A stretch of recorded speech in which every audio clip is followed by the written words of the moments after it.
ओम श्री परमात्मने नमः। श्रीमद् भगवद गीता साधक संजीवनी।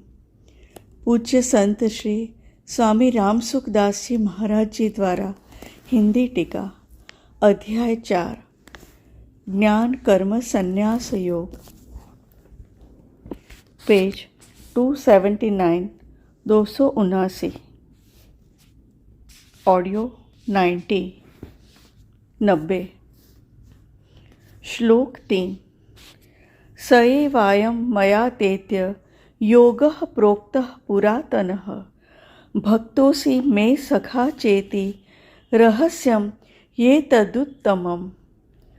तू मेरा भक्त और प्रिय सखा है, इसलिए वही यह पुरातन योग आज मैंने तुझसे कहा है, क्योंकि यह बड़ा उत्तम रहस्य है। व्याख्या। भक्तोऽसि मे सखा चेति। अर्जुन भगवान को अपना प्रिय सखा पहले से ही मानते थे।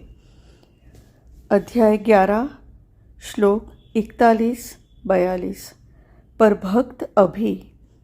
अध्याय 2 श्लोक 7 हुए हैं, अर्थात अर्जुन सखा भक्त तो पुराने हैं, पर दास्य भक्त नए हैं।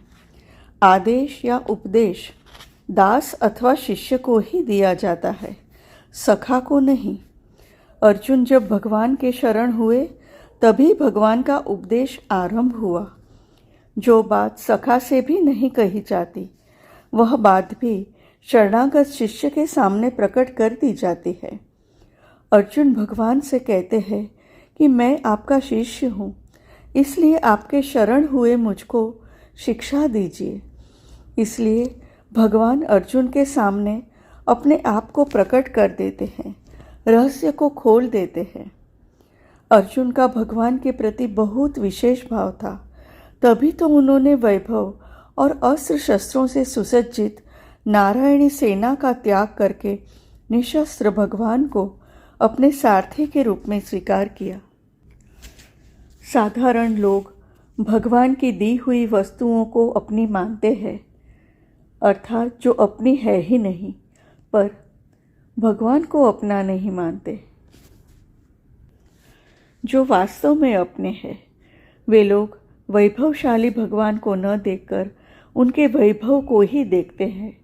वैभव को ही सच्चा मानने से उनकी बुद्धि इतनी भ्रष्ट हो जाती है कि वे भगवान का अभाव ही मान लेते हैं, अर्थात भगवान की तरफ उनकी दृष्टि जाती ही नहीं। कुछ लोग वैभव की प्राप्ति के लिए ही भगवान का भजन करते हैं। भगवान को चाहने से तो वैभव भी पीछे आ जाता है, पर वैभव को चाहने से भगवान नहीं आ सकते।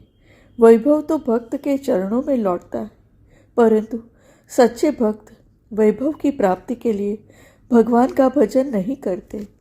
वे वैभव को नहीं चाहते, अपितु भगवान को ही चाहते हैं।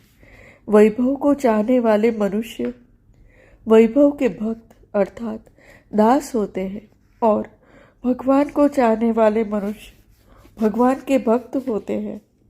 अर्जुन ने वैभव अर्थात नारायणी सेना का त्याग करके केवल भगवान को अपनाया, तो युद्ध क्षेत्र में भीष्म, द्रोण, युधिष्ठिर आदि महापुरुषों के रहते हुए भी गीता का महान दिव्य उपदेश केवल अर्जुन को ही प्राप्त हुआ, और बाद में राज्य भी अर्जुन को मिल गया।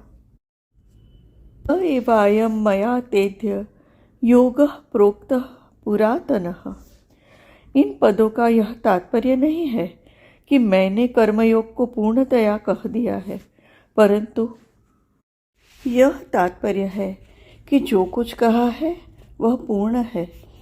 आगे भगवान के जन्म के विषय में अर्जुन द्वारा किए गए प्रश्न का उत्तर देकर भगवान ने पुनः उसी कर्मयोग का वर्णन आरंभ किया है। भगवान कहते हैं कि सृष्टि के आदि में मैंने सूर्य के प्रति जो कर्मयोग कहा था, वही आज मैंने तुमसे कहा है। बहुत समय बीत जाने पर वह योग अप्रकट हो गया था, और मैं भी अप्रकट ही था। अब मैं भी अवतार लेकर प्रकट हुआ हूँ और योग को भी पुनः प्रकट किया है। अतः अनादिकाल से जो कर्मयोग मनुष्य को कर्म बंधन से मुक्त करता आ रहा है, वह आज भी उन्हें कर्म बंधन से मुक्त कर देगा। रहस्यम ये तदुत्तमम। जिस प्रकार 18वें अध्याय के 66वें श्लोक में भगवान ने अर्जुन के सामने सर्वगुह्यतम बात प्रकट की कि तू मेरी शरण में आ जा, मैं तुझे संपूर्ण पापों से मुक्त कर दूंगा, उसी प्रकार यहाँ उत्तम रहस्य प्रकट करते हैं कि मैंने ही सृष्टि के आदि में सूर्य को उपदेश दिया था और वही मैं आज तुझे उपदेश दे रहा हूँ।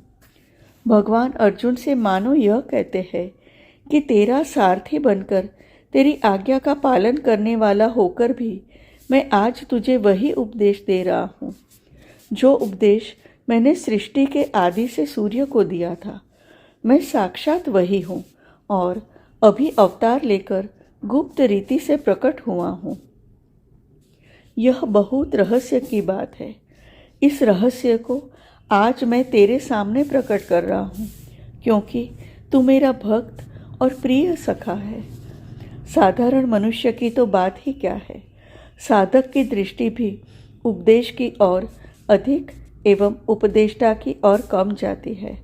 इस प्रसंग को पढ़ने सुनने पर उपदिष्ट योग पर तो दृष्टि जाती है, पर उपदेष्टा भगवान श्री कृष्ण ही आदि नारायण है, इस पर प्रायः दृष्टि नहीं जाती। जो बात साधारणतः पकड़ में नहीं आती वह रहस्य की होती है। भगवान यहाँ रहस्यम पद से अपना परिचय देते हैं, जिसका तात्पर्य है कि साधक की दृष्टि सर्वथा भगवान की ओर ही रहनी चाहिए। अपने आप को आदि उपदेष्टा कहकर भगवान मानो अपने को मानव मात्र का गुरु प्रकट करते हैं। नाटक खेलते समय मनुष्य जनता के सामने अपने असली स्वरूप को प्रकट नहीं करता, पर किसी आत्मीय जन के सामने अपने को प्रकट भी कर देता है। ऐसे ही मनुष्य अवतार के समय भी भगवान अर्जुन के सामने अपना ईश्वर भाव प्रकट कर देते हैं, अर्थात जो बात छिपाकर रखनी चाहिए वह बात प्रकट कर देते हैं। यही उत्तम रहस्य है। कर्मयोग को भी उत्तम रहस्य माना जा सकता है। जिन कर्मों से जीव बंधता है, अर्थात कर्मणा बध्यते जंतुः, उन्हीं कर्मों से उसकी मुक्ति हो जाए, यह उत्तम रहस्य है। पदार्थों को अपना मानकर अपने लिए कर्म करने से बंधन होता है और पदार्थों को अपना न मानकर अर्थात दूसरों का मानकर केवल दूसरों के हित के लिए निस्वार्थ भावपूर्वक सेवा करने से मुक्ति होती है। अनुकूलता प्रतिकूलता, धनवत्ता निर्धनता, स्वस्थता रुग्णता आदि कैसी ही परिस्थिति क्यों न हो, प्रत्येक परिस्थिति में इस कर्मयोग का पालन स्वतंत्रतापूर्वक हो सकता है। कर्मयोग में रहस्य की 3 बातें मुख्य है। 1, मेरा कुछ नहीं है, कारण कि मेरा स्वरूप सत अर्थात अविनाशी है और जो कुछ मिला है वह सब असत अर्थात नाशवान है। फिर असत मेरा कैसे हो सकता है? अनित्य का नित्य के साथ संबंध कैसे हो सकता है? 2, मेरे लिए कुछ नहीं चाहिए, कारण कि स्वरूप अर्थात सत में कभी अपूर्ति या कमी होती ही नहीं। फिर किस वस्तु की कामना की जाए? अनुत्पन्न अविनाशी तत्व के लिए उत्पन्न होने वाली नाशवान वस्तु कैसे काम में आ सकती है? 3, अपने लिए कुछ नहीं करना है। इसमें पहला कारण यह है कि स्वयं चेतन परमात्मा का अंश है और कर्म जड़ है। स्वयं नित्य निरंतर रहता है, पर कर्म का तथा उसके फल का आदि और अंत होता है। इसलिए अपने लिए कर्म करने से आदि अंत वाले कर्म और फल से अपना संबंध जुड़ता है। कर्म और फल का तो अंत हो जाता है, पर उनका संग भीतर रह जाता है।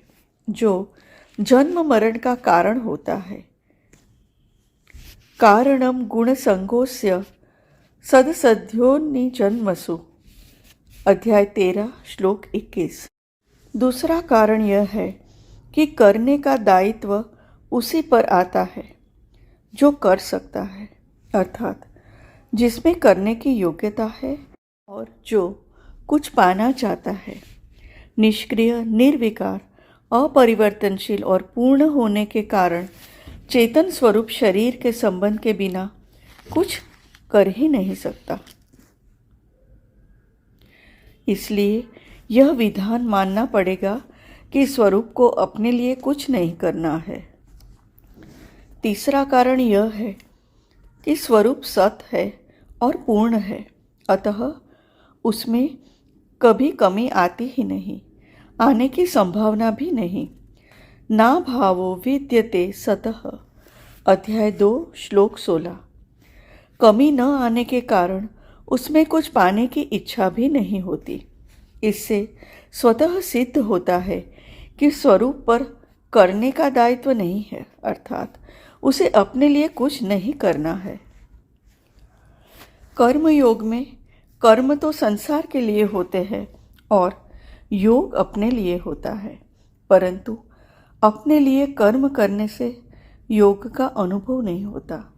योग का अनुभव तभी होगा जब कर्मों का प्रवाह पूरा का पूरा संसार की ओर ही हो जाए।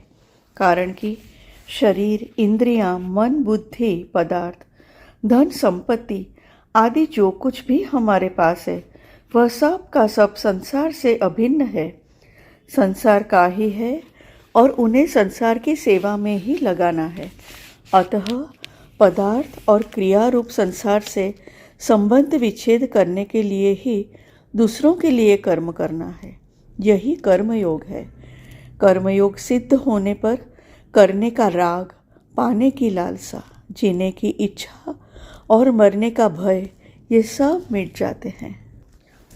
जैसे सूर्य के प्रकाश में लोग अनेक कर्म करते हैं, पर सूर्य का उन कर्मों से अपना कुछ भी संबंध नहीं होता, ऐसे ही स्वयं अर्थात चेतन के प्रकाश में संपूर्ण कर्म होते हैं, पर स्वयं का उनमें कुछ भी संबंध नहीं होता, क्योंकि स्वयं चेतन तथा अपरिवर्तनशील है और कर्म जड़ तथा परिवर्तनशील है।